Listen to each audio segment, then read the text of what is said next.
பகல்காம் தாக்குதலை தொடர்ந்து சிந்து நதிநீர் ஒப்பந்தத்திலிருந்து விலகுவதாக இந்தியா அறிவித்திருந்தது.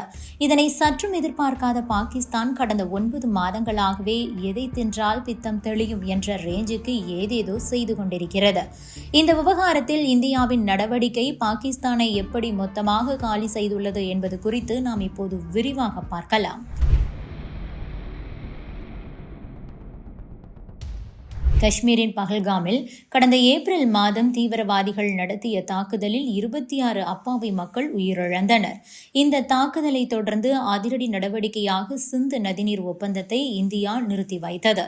இதனால் பாகிஸ்தானுக்கு நிஜமாகவே அது கலக்கத்தை ஏற்படுத்தியது என்பதுதான் உண்மை. இந்தியாவின் இந்த அறிவிப்புக்கு பிறகு 9 மாதங்களில் பாகிஸ்தான் பல நடவடிக்கைகளையும் எடுத்து பார்த்துவிட்டது. இந்தியாவில் இருந்து தூதர்களை அழைப்பது, ஐநாவுக்கு கடிதங்கள் எழுதியுள்ளது, உலக தலைநகர்களுக்கு பிரதிநிதிகளை அனுப்புவது, அனைத்து சர்வதேச மன்றங்களையும் நாடுவது என அனைத்தையும் செய்தாகிவிட்டது. பாகிஸ்தான் இவ்வளவு வேகமாக இதற்கு முன்பு செயல்பட்டதே கிடையாது. பாகிஸ்தானை அடிக்க வேண்டிய இடத்தில் இந்தியா சரியாக அடித்து விட்டது என்பதைத்தான் இது காட்டுகிறது. உண்மையில் சிந்து நதிநீர் ஒப்பந்தத்தை இந்தியா நிறுத்தி வைக்கும் என்பதை பாகிஸ்தான் எதிர்பார்க்கவே இல்லை. இது பாகிஸ்தானுக்கு கடும் அதிர்ச்சியை கொடுத்தது. ஏனென்றால் பாகிஸ்தான் தனது நீர்ப்பாசனத்திற்கு பெரும்பாலும் சிந்து நதிநீர் அமைப்பை சார்ந்துள்ளது. அதன் விவசாயத்தில் 80 முதல் 90% சிந்து நீரை நம்பியுள்ளது. சிந்து நதிநீர் இல்லை என்றால் கைவசம் வெறும் 30 நாட்களுக்கு தேவையான நீர் மட்டுமே இருக்கும். தர்பேலா, மங்களா போன்ற முக்கிய அணைகளும் கிட்டத்தட்ட காலியாகிவிடும். இது பாகிஸ்தானை பலவீனமாக மாற்றியிருக்கிறது. பாகிஸ்தான் பதறி அடித்துக்கொண்டு எதிர்வினையாற்ற இதுவே காரணம்.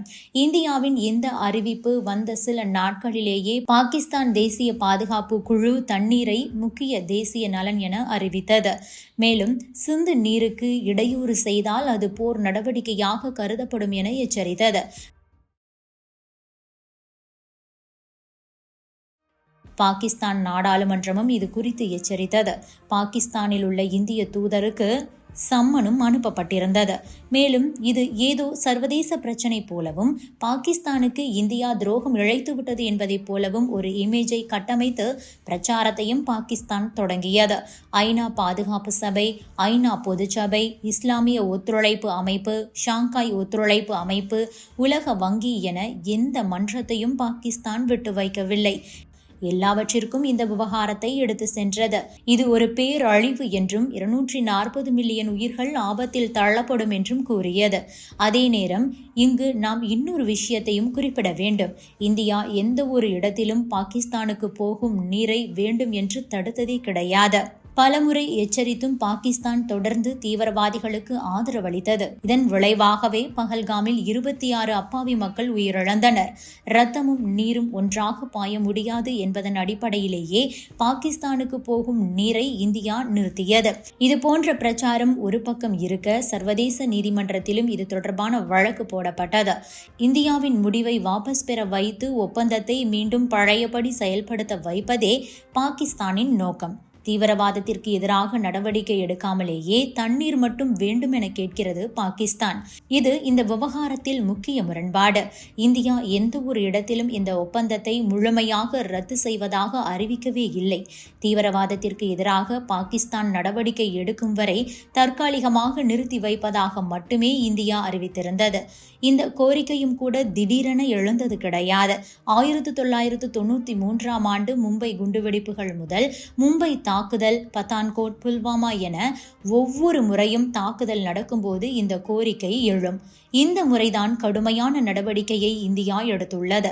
ஆனால் தீவிரவாதிகளை ஒழிக்க நடவடிக்கை எடுக்காமல் அவர்களை ஊக்குவிக்கிறது பாகிஸ்தான். உலகில் உள்ள பிரபலமான தீவிரவாத அமைப்புடன் தொடர்புடைய பல அமைப்புகள் பாகிஸ்தானில் வெளிப்படையாகவே செயல்பட்டு கொண்டிருக்கிறது. இப்படி உள்ளூரில் வெளிப்படையாகவே தீவிரவாதத்திற்கு ஆதரவு கொடுத்து கொண்டு தண்ணீரை மட்டும் கேட்கிறது பாகிஸ்தான். முக்கிய பிரச்சனையை தீர்க்காமல் இந்தியா ஒப்பந்தத்தை மீறுவதாக சொல்வதில் எந்த ஒரு பலனும் கிடையாது. பாகிஸ்தான் எந்த அளவுக்கு தீவிரமாக செயல்படுகிறது என்றால் இந்தியா அடிக்க வேண்டிய இடத்தில் அடித்துள்ளது என தெளிவாக தெரிகிறது. இப்போது சிந்து நதியிலிருந்து பாகிஸ்தானுக்கு போகும் நீரை முழுமையாக தடுக்க இந்தியாவிடம் உட்கட்டமைப்பு இல்லைதான். ஆனால் அந்த உள்கட்டமைப்பு உருவானால் பாகிஸ்தானில் தண்ணீர் பஞ்சம் ஏற்பட்டு அது பாலைவனமாவதை யாராலும் தடுக்க முடியாது என்பதையே இது காட்டுகிறது. Subscribe to One India and never miss an update.